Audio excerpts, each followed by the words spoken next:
So first, let's begin by davening that the zchut of our learning should protect our soldiers and Am Yisrael everywhere and all of the innocents and bring a speedy end to our war.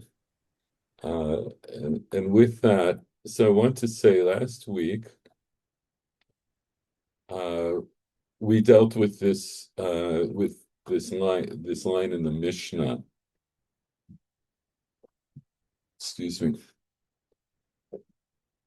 Excuse me. So we dealt with this line in the Mishnah that said, "Tshuva mechaperet al averot kalot al aseh ve'al ta'aseh." So tshuva brings kapara, brings atonement for light transgressions, positive and on the positive and on the negative.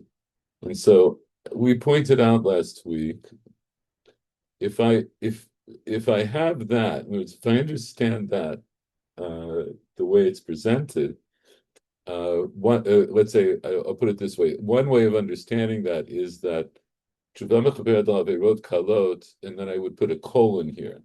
So what are averot kalot? Al aseh ve'al lo ta'aseh, on positive commandments and negative commandments. So if that's true, then there's no room for anything else. In other words, if averot kalot include both positive and negative commandments, so what other kind of commandments are there? So I understand that can't be the way to. I can't actually read the Mishnah like that, and certainly not. Hi, Paul. Hi, I we got an assume early warning, so it's yes, possible that we'll go. Okay. yes, we all did, even the Beit Okay, Shemesh okay, okay. participants. Yes, so it's possible that we'll have to leave and maybe come back. We'll see. Um, I'm going to repeat this because Paul, this was something that you brought up actually toward the end of last week's year. Okay. It was okay, and this is what it was. The Mishnah says, "Shuvah mechaperet al averot kalot al aseh ve'al lo ta'aseh." And we saw the Gemara where Rav Yehuda says, "Lo ta'aseh" here doesn't really mean lo ta'aseh stam, like just as a general category. It's really referring to lo ta'aseh shenitak laseh, to la shenitak laseh.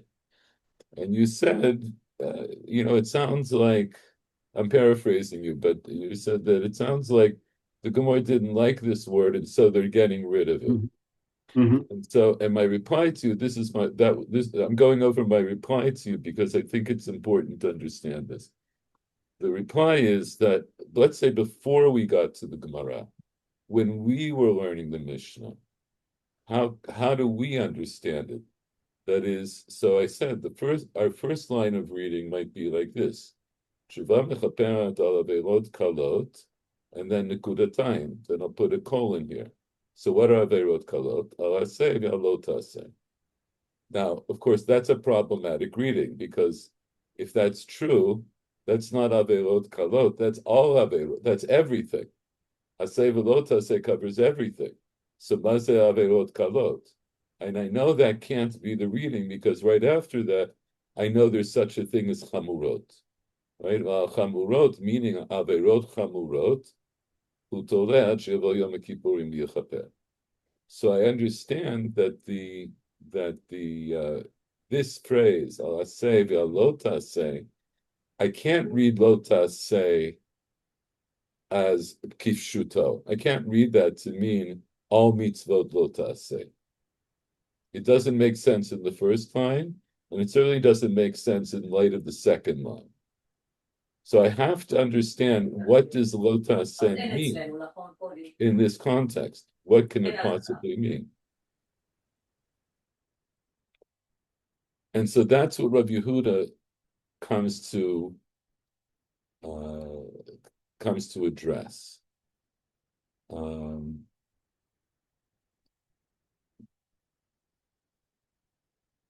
hold on. Right. So that was the Gemara here.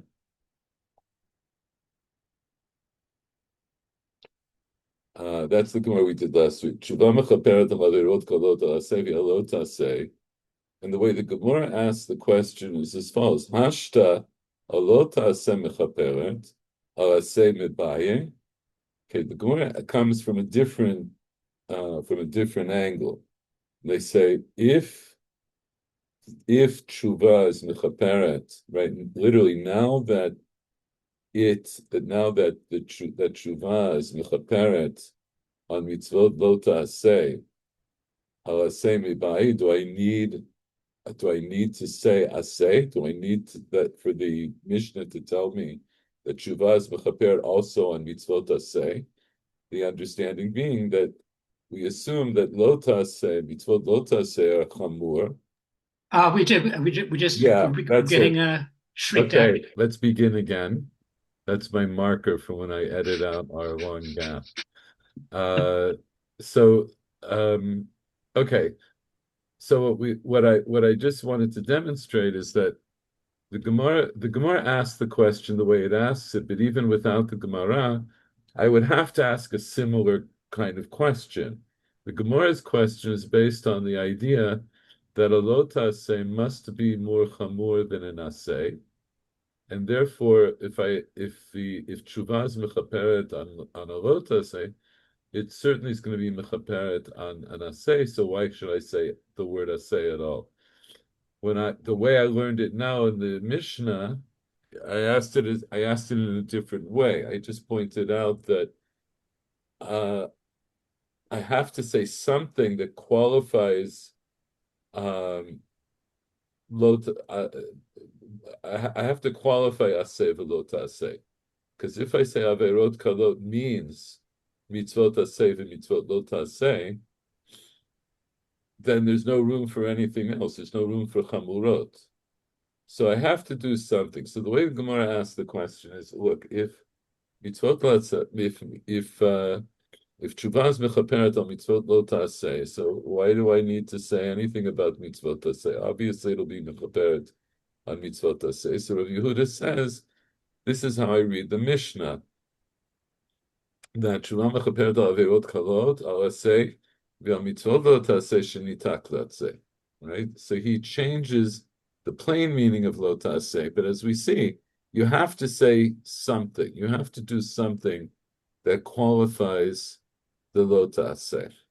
So his answer, which seems to fit this problem, right? It seems to be a good answer to the problem, because now I could understand that when the Mishnah says mitzvot kalot aseh, well, lo ta'aseh shenitak aseh, it's really what it's saying is all manner of mitzvot aseh, both mitzvot aseh stam and mitzvot aseh that were, to begin with, they were presented in the Torah as mitzvot lo ta'aseh, and then they were nitak aseh.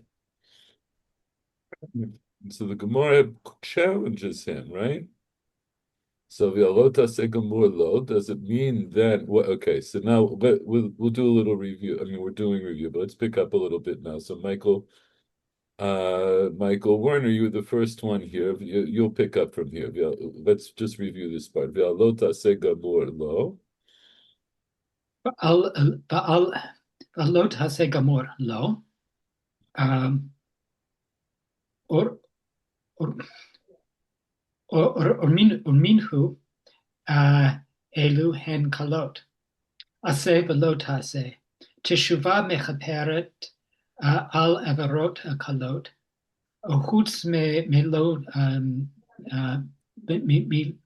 tisa lo tisa v'chol dadamele. Okay, so now I'd like you to translate and explain this as best you can. Right? Okay.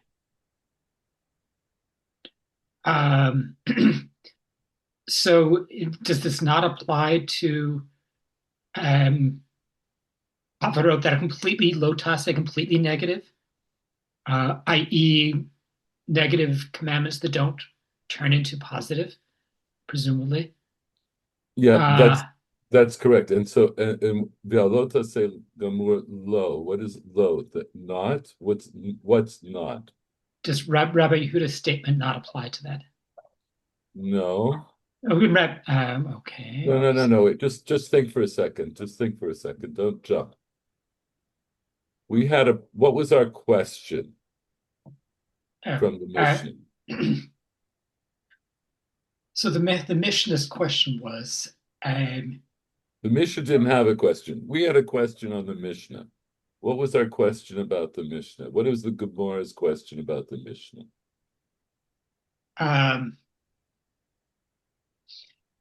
Since the since lo taseh is more chamor, we would assume that we would assume that the aseh would be included. This sort of a Yeah, but you're not. There is a kal v'chomer that's involved here, but you're not really. You're touching on the question. What's the question? Why do we need to include aseh if these at all? Okay, so why do we need to include aseh? In other words, why do we need the Mishnah to tell you that tshuva is mechaperet on mitzvot aseh if I know that it is mechaperet on mitzvot lo taseh? Right, that's the question. So what's Rav Yehuda's answer? That when the Gemara refers to lo taseh, when the Mishnah refers to lo taseh, it refers to lo taseh shenitak le'aseh. Okay, so how did that answer the question? It limits it. It says that the phrase lo taseh in our Mishnah does not refer to averot lo taseh in general, but rather specific, a very narrow subset. Okay, very good. So when our Mishnah says lo taseh, doesn't really mean mitzvot lo taseh writ large, or mitzvot lo taseh gamur. It just means mitzvot lo taseh shenitak la'aseh. So then the Gemara says lo taseh gamur lo. So what's the question? So do mitzvot lo taseh mitzvot that are completely that do not become mitzvot taseh, are they not included in our Mishnah? Oh, okay. In other words, is right. In other words, lo taseh gamur. In other words, now according to what Rav Yehuda answered, mitzvot lo taseh are actually not included in this line of the Mishnah. And that would mean that tshuva is not mechaperet on mitzvot lo taseh gamur. The term gamur here is used, as you allude to, it excludes. It's in contrast to mitzvot lo taseh shenitak laseh. Right. So there's shenitak laseh. There's a lo taseh shenitak laseh. And there's lo taseh gamur. In other words, that's a mitzvah lo taseh shelo nitak laseh. And so, as you say, so now the Gemara is saying, wait a second. According to the way Rav Yehuda is learning, now our conclusion is that tshuva is not mechaperet on mitzvot lo taseh gamur. And is that so? All right, lo taseh gamur lo. But uriminhu. What's uriminhu mean? After the life of Miriam.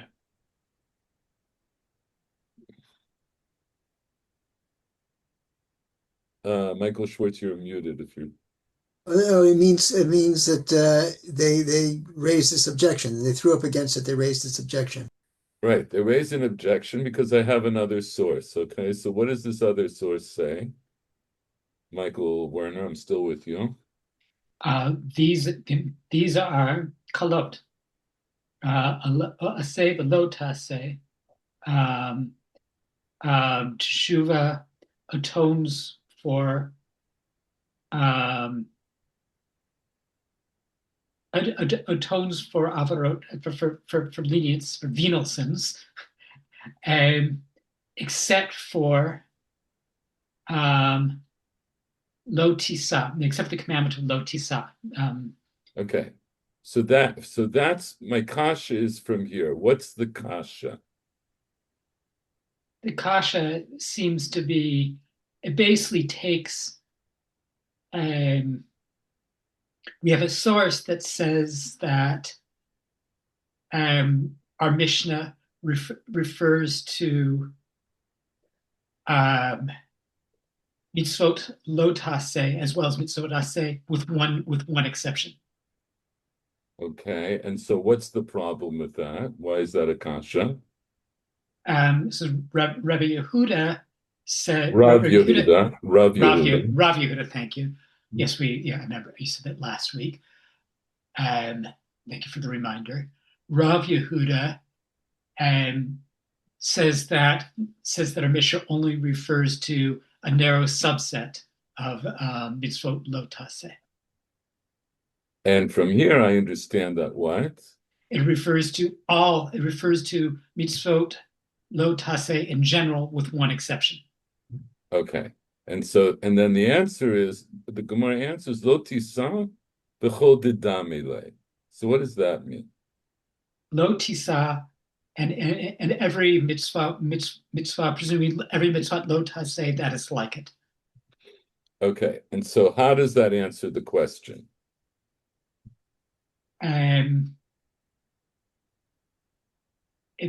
It suggests that the Mishnah refers. It answers. The first thing you want to do is now go back and read the source. So just read this again with your new information. The lotisa means lotisa b'chol didamilai. So now, how do you read this when you read it with that new information? So the Mishnah would say that teshuva mechaperet al mitzvot taseh, and also mitzvot lo taseh chutz mi lo tisa v'chol didamile. Okay. And now we know what that means, that everything except it's mechaper on all averot that are in the kal category, except for lo tisa and anything that's like it. Meaning, what's like lo tisa?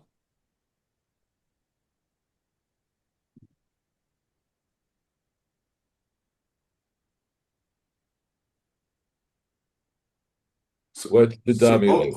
All the averot are kalot except lo tisa and the similar ones. So what are the similar ones? I'm going to say it's the lo taseh that are included in Aseret Dibrot. That's just a guess, but what is it? You don't have to guess. Don't guess. Don't guess. In other words, here, I'll tell you why you shouldn't guess.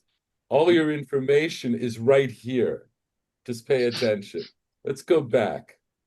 The Gemara asked the question, lo ta'aseh gamur lo, is that true that tshuva is not mechaperet on mitzvot lo ta'aseh gamur? After all, I see here in this Braita that tshuva mechaperet averot kalot, except for lo tisa. And my havamina was, it means tshuva then is mechaperet on all the mitzvot, in all the mitzvot, if even mitzvot lo taseh gamur, it's mechaperet, except with one exception, and that's lo tisa. And that was my kasha. So now that I say lo tisa v'chol didamile, so what's going to be like lo tisa?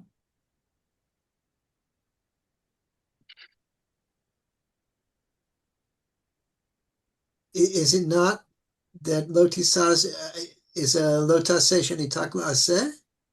No. No, in other words, in the answer, I want to answer this question. Lo taseh gamur lo. So now I'm going to say no. In other words, it's lo tisa, which is a mitzvah lo taseh. The chol didamile will come to include mitzvot lo taseh gamur. that's going to be the answer. The answer is going to be that when I say tshuvas mechaperet, except for lo tisa v'chol didamile, it means tshuvas mechaperet on everything except for on averot kalot, but not mitzvot lo taseh gamur. My question to begin with was, isn't it true that wait, keep doing it. All right. My question was, lo taseh gamur lo, is it not, you're saying that tshuva is not mechaperet on mitzvot lo taseh, that's the conclusion of Rav Yehuda. But here I see from the Breita that in fact tshuva is mechaperet on mitzvot lo taseh gamur, the only exception being lo tisa. So my answer is lo tisa is not the single exception. It's the paradigm that proves the rule. So what's the rule that I get from lo tisa? That it includes mitzvot lo taseh gamur writ large. So kol didamile will be mitzvot lo taseh gamur. Well, I already asked this also the last time. Okay. Why should Lotisa? Why should this be included under the category of kalot? It seems to me to be chamur. Okay, so what did we answer last week? Don't remember. Okay. I'm a bad student. Oh no, it's you missed my lecture at the beginning about Chazara. Michael Warner, what do you want to say? No, it's simply saying that that in fact it is chamor. Right. In other words, when I say Elohim kalot, aseh v'lo taseh tshuva, these are the kalot amongst the aseh and the lo taseh, that tshuva is mechaperet on averot kalot, and the chutzmi, we're reading it, the syntactical understanding is a little bit different. In other words, and this category of kalot excludes lo tiseh. So it is meaning that it excludes mitzvot lo taseh. In other words, it's your initial understanding is correct that lo tiseh is not in fact a mitzvah kala, it's a mitzvah chamura. So the chutz here, the chutz here doesn't mean that this was in the category of kal and now it's been put out of the category of kal. It means that it's not in the category of kal, or maybe you could even say what I said a second ago. That is true. In other words, now I'm making zem michutz lekalot. I'm making it outside of the category of kalot. But I want to point out Rashi here. The chol dedamile, Rashi says lo taseh gamur. How does Rashi know that kol dedamile is lo taseh gamur? How does he know that? Because that was my original question. My original question was, isn't it true that aren't you saying that Shuvas mechaperet on mitzvot aseh, mitzvot anitak le mitzvot lo taseh, nitak laseh, and not mitzvot taseh gamur? Isn't that what you're saying? That Shuvah is not mechaperet al lo taseh gamur? So if I answer that question, the answer should be no. Shuvah is not mechaperet al lo taseh gamur. You see what I'm saying? That was my original question. You're excluding no taseh gamur from kapara of tshuva. So and here I have a source that indicates that's not true. That actually lo taseh gamur is included in the tshuva, in the kapara of tshuva. So my answer is going to be no. Lo taseh gamur is not included. So lo tisa v'chol dedamile. That's why Rashi says chol dedamile means lo taseh gamur.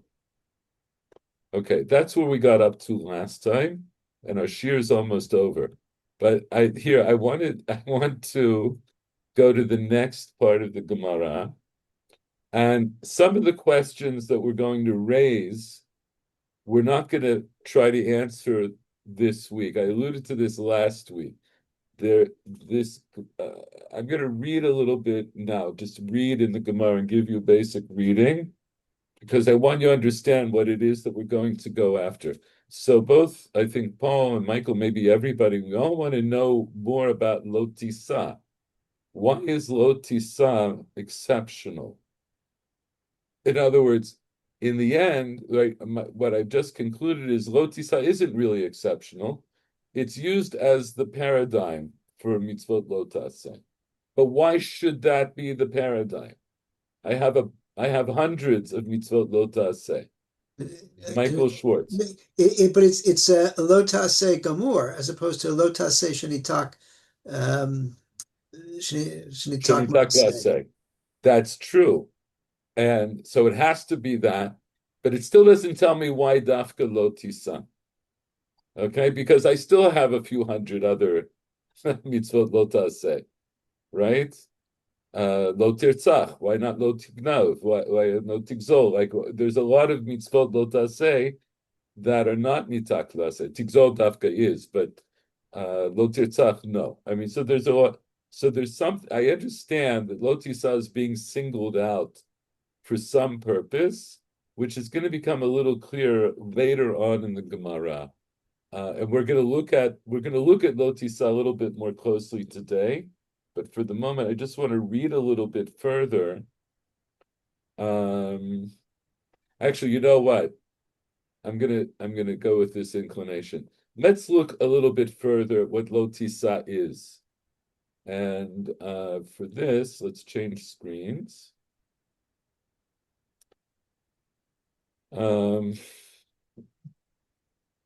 Where's the screen that I want?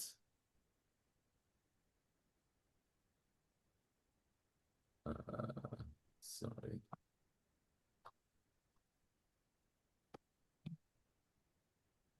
No, it's not that one. So 1 second. Oof.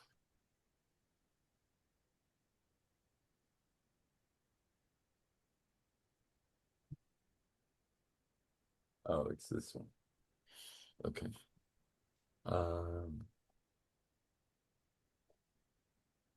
Okay.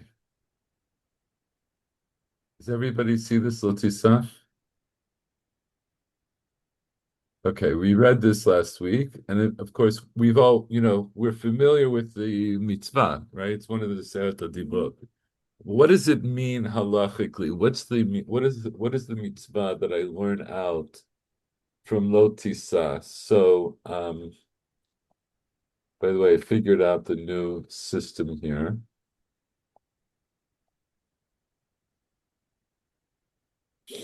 Michael Schwartz. So read Lo Tisa Shem Hashem Elokecha. Lo tiseh et Hashem Elokecha l'shav, ki lo yinakeh Hashem et asher yasa et shemo l'shav. L'shav. Okay, and what does that mean? Don't take, I mean, we say take, but don't lift up the name of Hashem, your God, for in vain, because Hashem will not cleanse that at this that lifted up his name in vain, took his name in vain.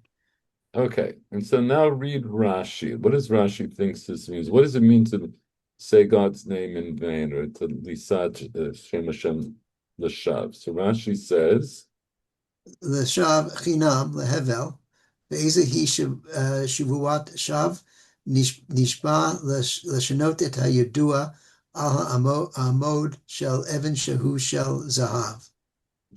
okay, so what does all that mean? So when to take it in vain means chinam means free, but for no purpose, lehevel for no purpose. And what is it? What is a shavuot? An oath that it's for no purpose, or a shaveh is one who swears that to change something that's known. Allah amud on Allah a pillar of stone that's actually gold. So you'd say that it's gold when you know that it's actually stone.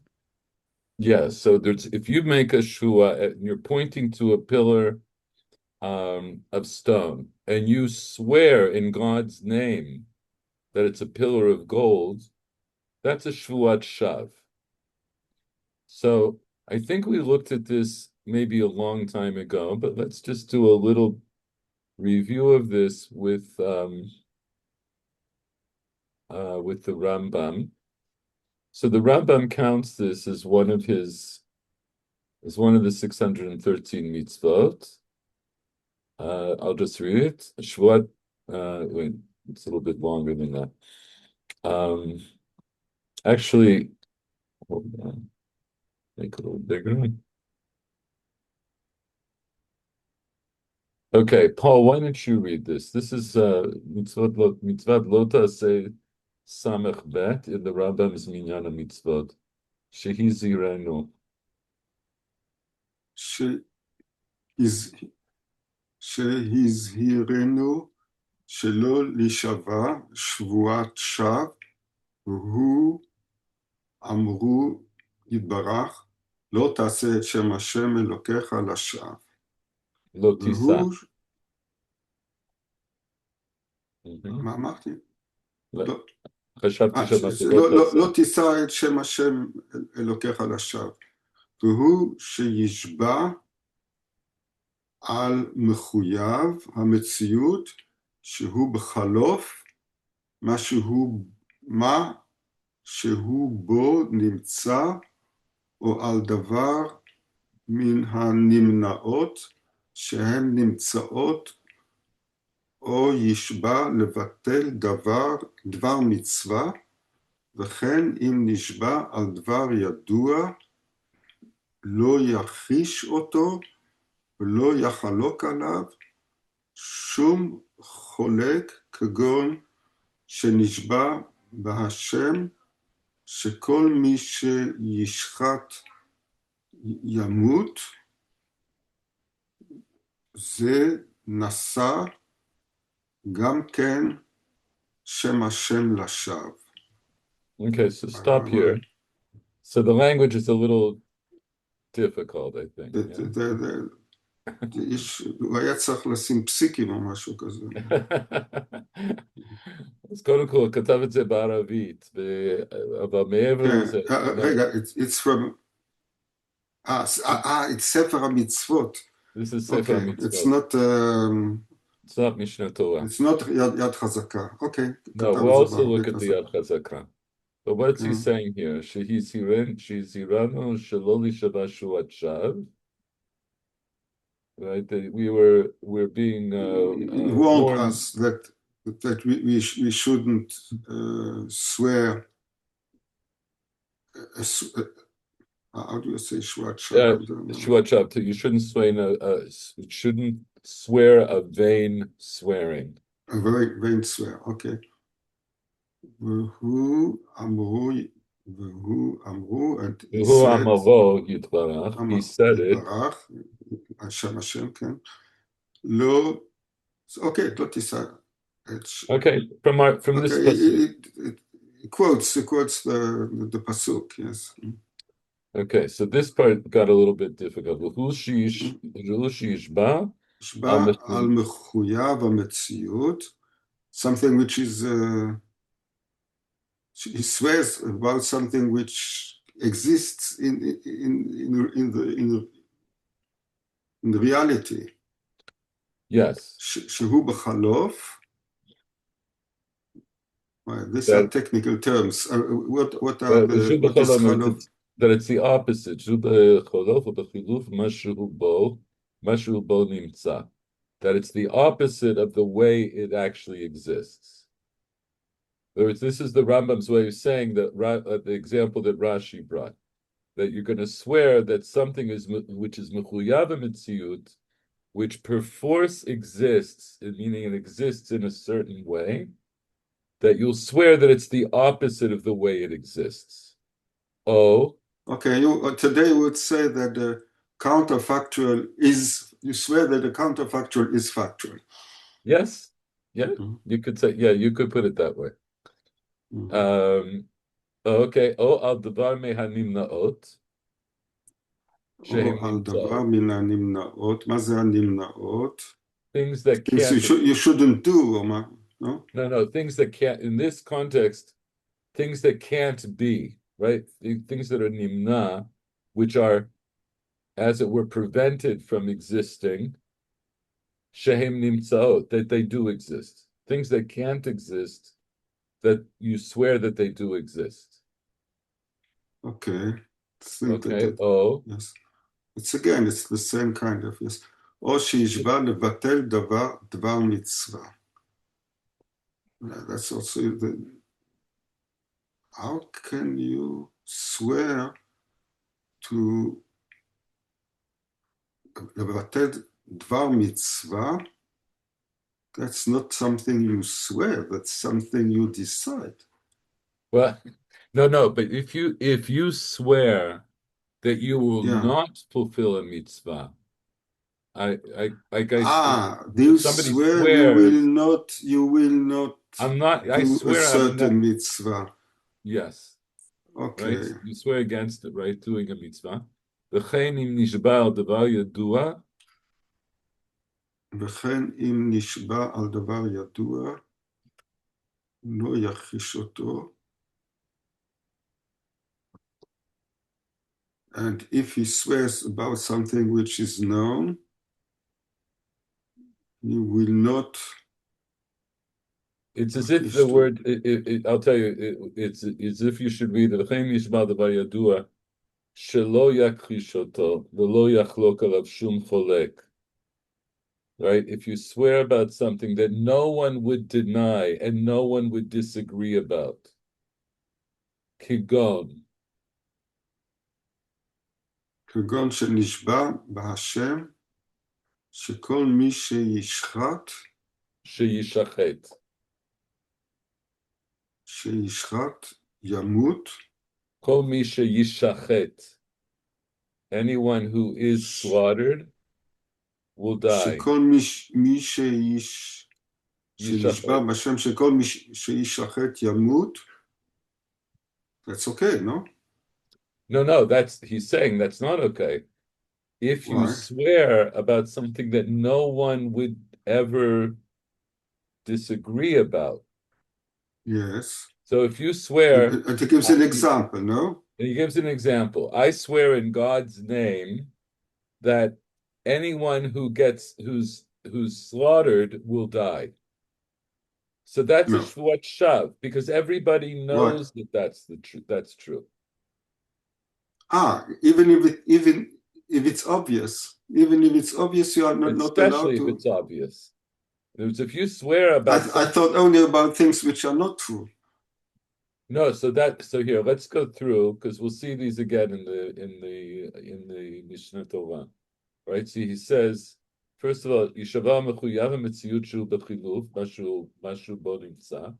So if you swear about something that exists in reality and you swear the opposite of that existence, or you swear about something that's impossible, that can't happen, or that can't be, and you swear that it does exist, or you swear to void a mitzvah.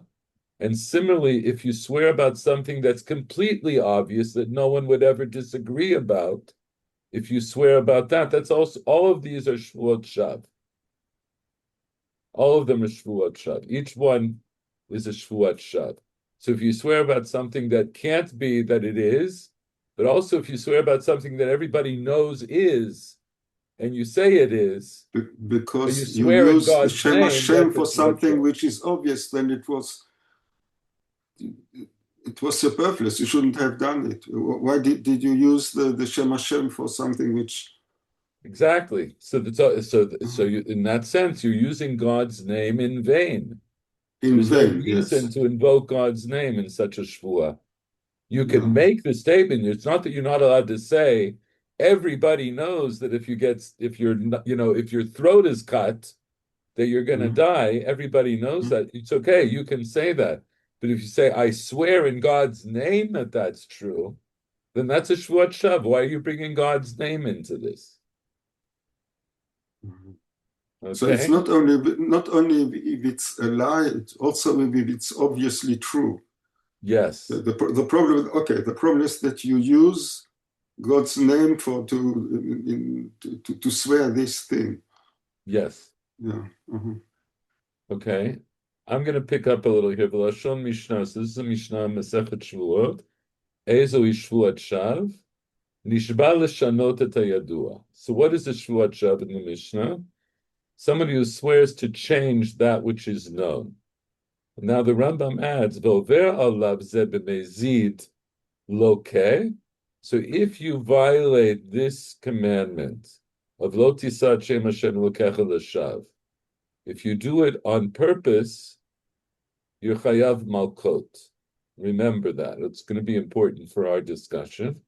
B'shogeg patur. If you do it b'shogeg, then you're exempt from punishment. Kishar chayiv lavin kamosha be'erti. Like other people, like when you're chayav on other lavin that you do b'shogeg. And lavin here doesn't mean all mitzvot lo taseh. It means this category of, and this is often how the term lav is used in Chazal. Lav refers to negative commandments that if you violate them knowingly, that you're chayav malkot, as opposed to if you violate something knowingly, you're chayav karet or you're chayav mitat beit din, right? Those are different categories. So this is a category where if you do this on purpose, if you swear in God's name, knowing that it's l'shav and knowing that that's asur midioraita, and you would also need witnesses who gave you warning, and witnesses say, if you continue to swear in God's name, you'll be chayav malkot. So then you're chayav malkot. But if you do it unknowingly, meaning let's say you didn't know this love, you didn't know that there's such an isur of lo tisad shem lokecha l'shav, or you knew there was such an isur of lo tisad shem lokecha l'shav, but you didn't realize, for example, that applied to one of these categories, right? That swearing that something that everybody knows is true, you didn't think that was something that you would be chayav for. Okay? The Shamamu b'shvuot zohi shvuat shav shechayavin ozdona malkot v'ashgigata patur. The Sham hidbaru mishpatei mitzvah zeh. Okay. So that's what the Rambam says here. I'm taking the time to go into this a little bit, so just because I want the Gemara is going to discuss this. We're not going to get to it tonight, but we'll consider this to be a bit of an introduction. Did I skip back too far? 1 second. Oh no, so it's here. All right. Okay, Michael Werner, read this here. So this is the Rambam in the Mishnah Torah. So as you know, the way the Rambam lays out the Mishnah Torah, before he goes into a category of halacha, he brings the pertinent mitzvot min haTorah. So the Rambam is put together Hilchot Shavuot, and now he says what mitzvot are pertinent here. So Michael Werner, Yesh Bichlalan. יש בכללן 5 מצוות. 1 מצוות עשה ו4 מצוות לא תעשה. וזה הוא פרטן. א', שלא להישבע בשמו לשקר. ב', שלא יישא שמו לשווא. ג', שלא לכפור בפיקדון. ד', שלא להישבע על כפירת ממון. להישבע בשמו באמת. וביאור מצוות אלו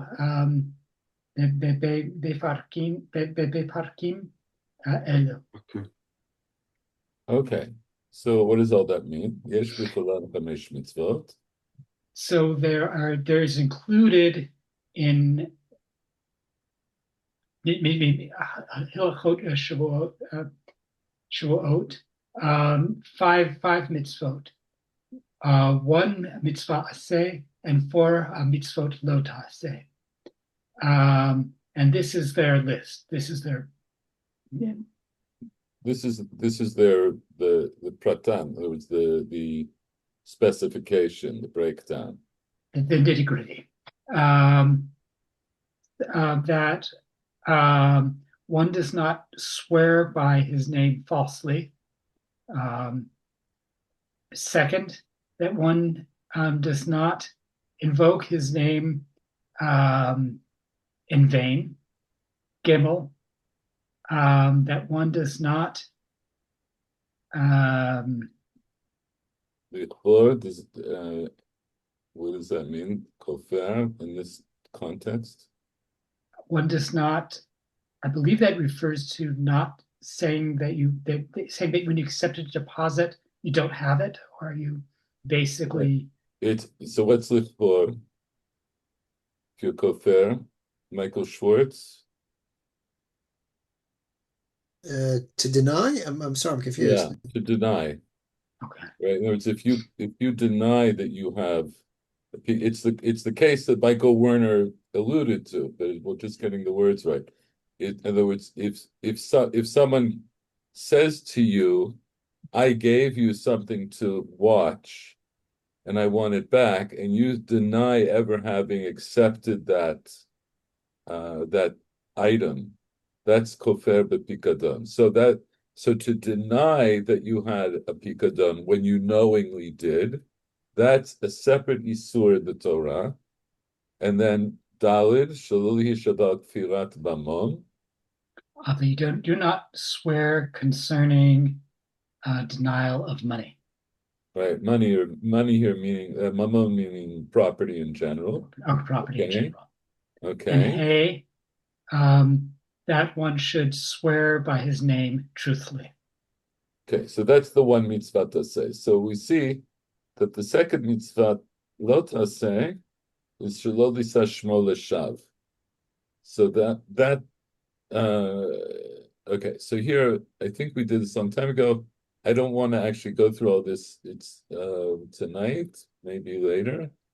The Rambam lays out the four types of shvuot: shvuat bitui, shvuat shav, shvuat apikadon, shvuat edut.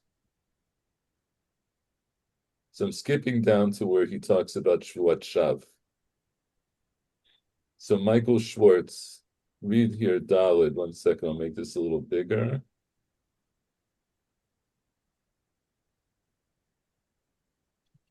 Shavuot Shav nichleket la'arba machlakot. Echad nishba al davar yadua she'eno ken. Ketzad kagon shenishba al ha'ish shehu isha v'al isha shehi ish v'al amod shel shaish shehu zahav ken kol kiyotzei bazeh. Okay. So the Shavua Shava, oath in vain, is divided up into four parts. The first is to swear on something that's known, swearing that it isn't such. How?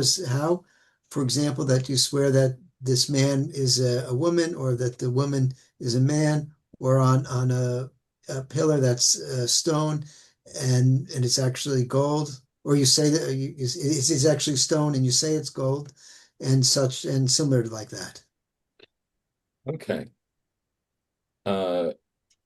Paul, why don't you do the next one? Hashniya. השנייה שנשבע על דבר ידוע שאין בו ספק לאדם בעולם שהוא כן.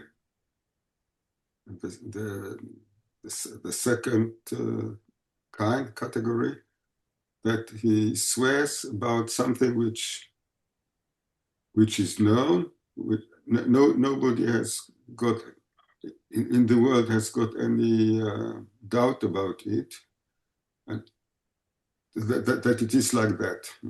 Mm-hmm.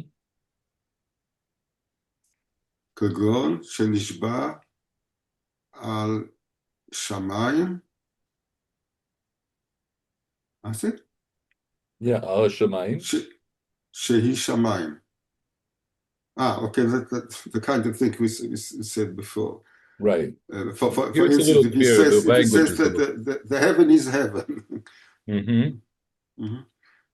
al even zo shehi even, or about the stone that it is a stone, al shnaim shehem shnaim, that if you have two of them, that you have two of them. וכן כל היוצא בזה, all the similar things, שזה הדבר, אין בו ספק לאדם, שלם, מה זה לאדם שלם? כדי... Adam shalem.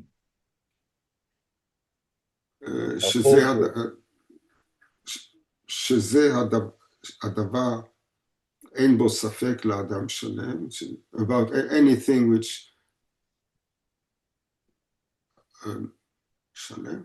What do you say, shalem? What does he mean by Adam Shalem? But I think we can understand it from context. You mean it's not a half person?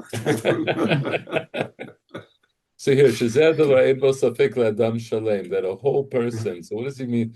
That Kedei Tzadek Hadavar B'Shvua. Maybe a reasonable person or something. So Adam Shalem meaning, so in other words, the Rambam recognizes that there are irrational people in the world. But Adam Shalem would be in this context would be a rational person, somebody who has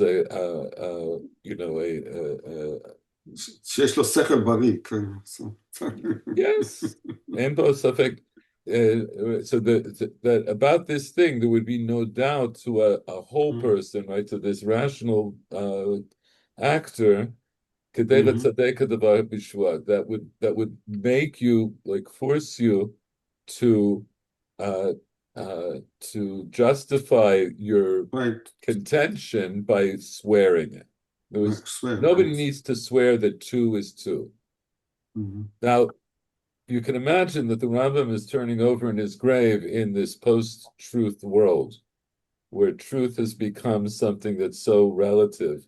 But in the Torah world, we still try to maintain some sense of what's real and what's not real. But I think, as Orwell would say, that Orwell, yeah, that's. Or so the concluding, 1984, freedom is being able to say 2 + 2 equals 4. Yeah, right. So that 2 + 4, that 2 + 2 equals 5, right? No. So freedom is saying, but anyway, I can't remember the exact quote, but yes, in other words, the Torah recognizes what the Rambam is saying is that the Torah recognizes that there are certain things that are true by virtue of the fact that everyone recognizes them to be true. In other words, any normal, rational person with a grasp of reality knows that these things are true. And so if you swear that they're true, that's a shvuat shav. There's no reason to swear in God's name. I'm going to take the next one. If I swear that the earth is not flat, so that's forbidden. But there are some persons who think that the earth is flat. You know that anecdote from Abba Eban, who said that if Algeria made proposed a resolution at the UN that the world is flat and that Israel flattened it, it would get 163 votes in favor, 23 votes against, and 3 abstentions. I may have the numbers off, but anyway, what's the third one? Mitzvah. So let's understand it. Shlishit, the third category, yes. שנשבע לבטל את המצווה. That he swears that he will not keep the mitzvah. Yeah, he'll cancel the mitzvah. He'll void the mitzvah. כיצד? כיצד? כגון שנשבע שלא יתעטף בציצית. For instance, if he swears that he will not put Wrap on himself. Wrap himself. wrap himself in ציצית, שלא ילבש תפילין, that he will not put on the תפילין, ושלא ישב בסוכה בחג. And that he will not sit in the sukkah at Sukkot, yes. ולא יאכל מצה בלילי הפסח. And that he will not eat matzah on the evenings of Pesach, or שיתענה בשבתות, or that he will jeûner. He will fast. Fast, okay. Or that he will fast on Shabbatot, on Shabbos, and on Yamim Tovim, Yom Tov, וכן, כל היוצא בזה, and all the similar things. Okay, so that's what it means to levatel the mitzvah. I'm going to do the next one. Revi'it, the fourth category, shenishbal davar she'en koach bo lasoto. If he swears he's going to do something that he doesn't have the power to do. Ketzad. What's an example? Kegon shenishba shelo yishan shlosha yamim laila v'yom utzufin. If somebody swears that they will not sleep for 3 days running, both day and night. In other words, that you will go literally 72 hours without any sleep. If he won't taste, meaning he won't eat anything at all for 7 days running. Right? So those are things that Chazal said those are impossible for people to do. And so if you swear that you're going to do them, then, or in this case, not to do them, if you swear I'm not going to sleep and I'm not going to eat for such and such amount of time, that's also considered Shvuat Shav. Rambam concludes here by saying, Kol nishva Shvuat Shav me'arba shvuot elu over below ta'aseh. Anyone who swears a vain swearing from these 4 swearings, he transgresses a negative commandment. As it says, Lo tisad shem Hashem lokech l'shav. If he did it knowingly, he gets malkot. And if he did it unknowingly, he is exempt from any punishment. Okay, so this is our little introduction to Lo Tisa. We're going to say more about it. This is the halachic understanding of it, but we are going to focus on the fact that this love has this terminology, ki lo yinakeh. The wording of the original pasuk is exceptional. Lo tisad shem Elokecha l'shav. Why? Ki lo yinakeh Hashem et asher yisa et shemo l'shav. So we're going to focus a little bit more on understanding this latter part of the pasuk. To finish off today, I'm going to read the next part of the Gemara. Shel, Yes. if the onesh is lokeh, so it's not the most chamur thing you could do, because if it's really chamur, it would be karet or something like this. Right. It's so in terms of I don't know if it's called kal, but it's you can find averot which are much more chamur than that one. that. Yes, this is exactly. We'll see. This is going to be emphasized later. That is what makes Lo Tisa exceptional, is that it's unlike other lavin. So we just defined this idea of lavin as being negative commandments for which you're chayav malkot if you do them b'mezid, and for which you are patur from punishment if you do them b'shogeg. And we're going to, as I said, we'll contrast those with chiyuvei karet and chiyuvei mitat beit din, right? We'll have these other categories. לא תרצח is this karet, let's say, Lo tirtzach, you're chayav mitat beit din. מיתת בית דין. You're chayav mitat beit din.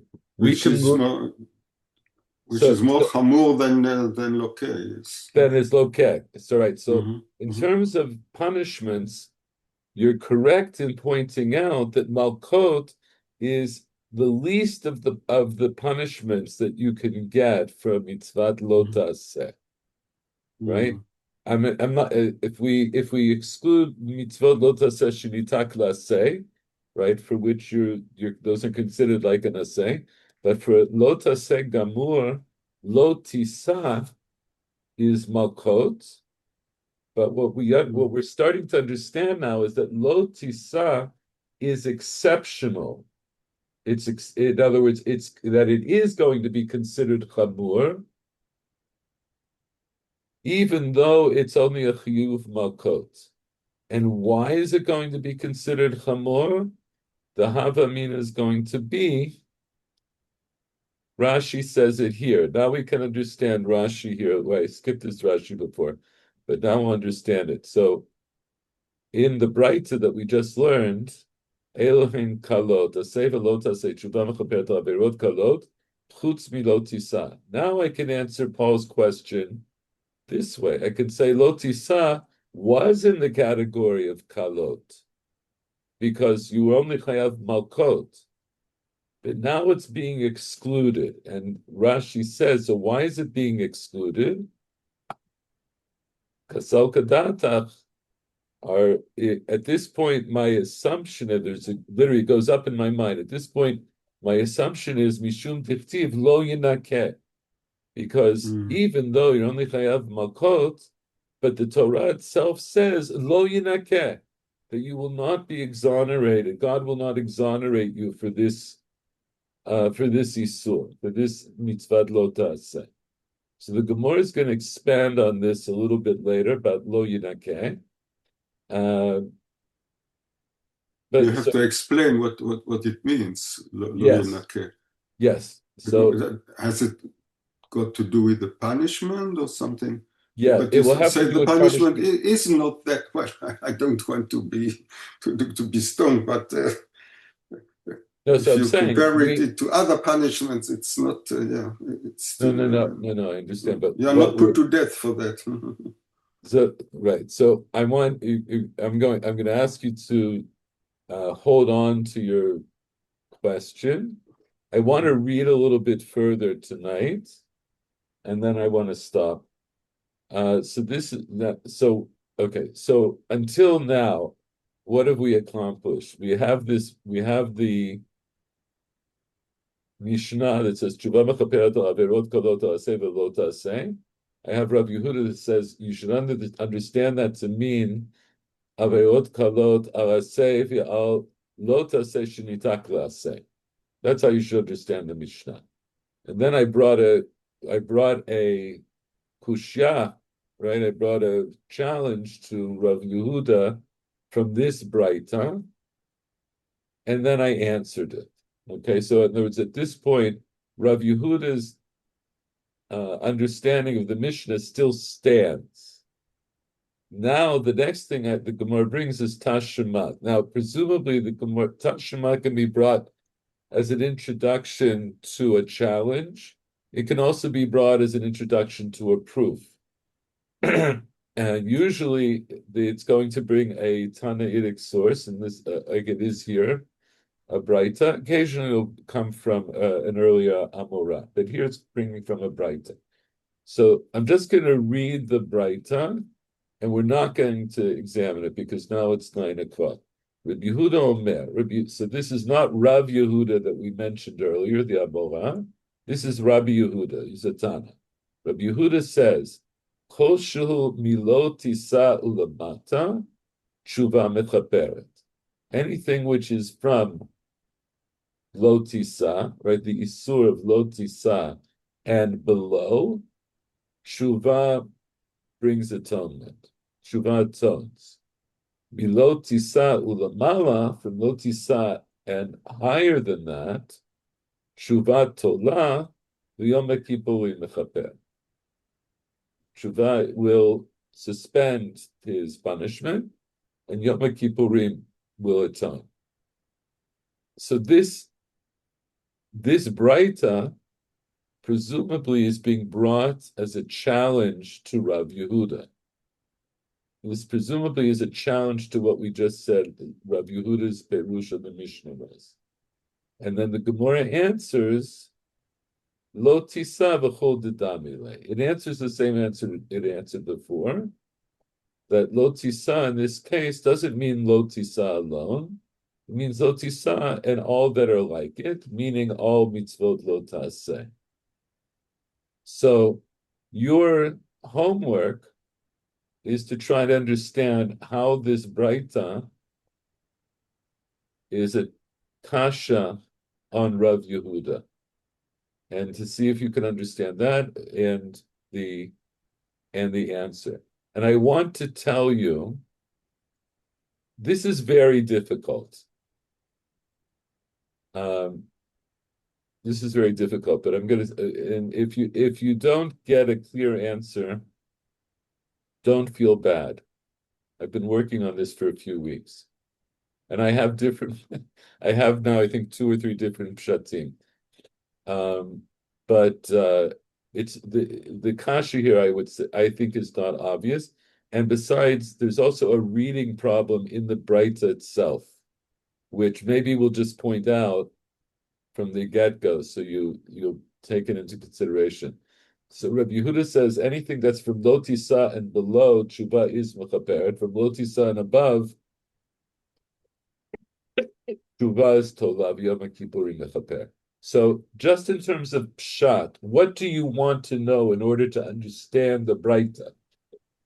First of all, it seems to me that lo tisa fits in both categories. Wait, so say that again. Say it again. It seems that lo tisa fits in both categories. Or what? Not that it fits into both categories, or what? It could be. It fits in neither category. That it fits in neither. It's either one of those things is true. In other words, I want to know when it says lo tisa lamata and lo tisa lamala. So does that mean lo tisa ulamata means that lo tisa is part of the category of everything that's below it? Or is it part of the category of everything that's above it? That's a very important question. What's another question? What's lamata and lamala? What does lamala and lamala mean? Yes. What does it mean below it, and what does it mean above it? So my advice to you is you can start off by looking at you can look at Steinsaltz's Perush here, and anything else you can get your hands on. And I'll also point out this Braita appears in the Tosefta here in Yoma. The Tosefta of Yoma is called Kippurim. It's also called Tosefta Yoma. It's in the 4th parak, in the middle of Hay, Daled Hay.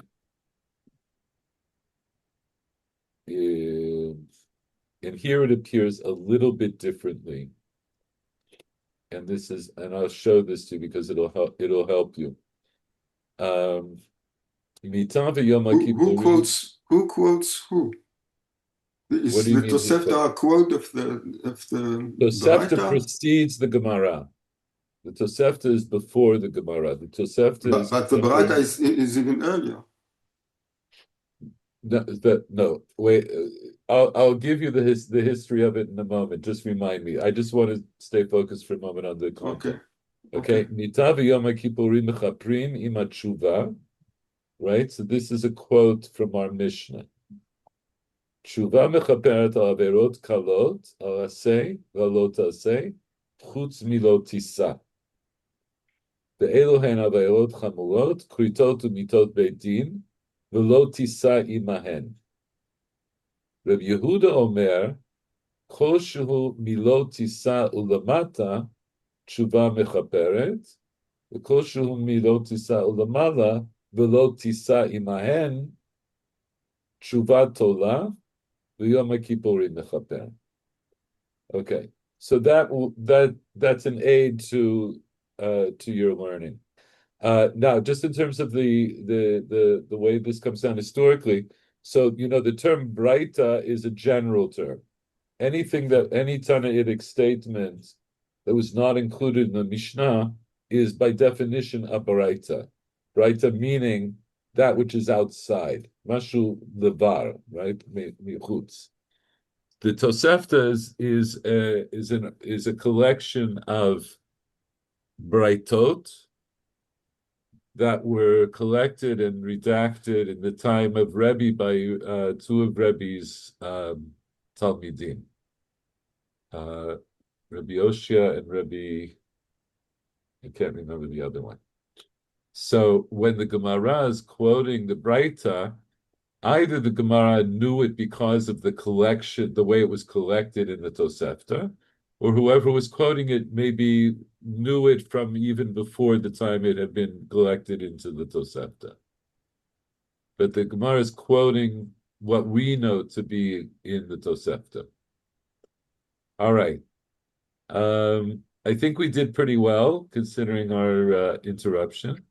So you have your work cut out for you. Try to look this over for next time. And if you continue reading the Gemara, you'll see the Gemara is going to deal with the question of what we learned from Lo Yinakeh, right? That'll be brought up a little bit later in the Gemara. So in the meantime, I wish everybody a peaceful night and peaceful days, and Shalom Neda Mitzalot and Shabbat Shalom. Thank you. Good night. יישר כוח, תודה. יישר כוח. Gaya to all of you. Keep Talk safe. good. Mhm.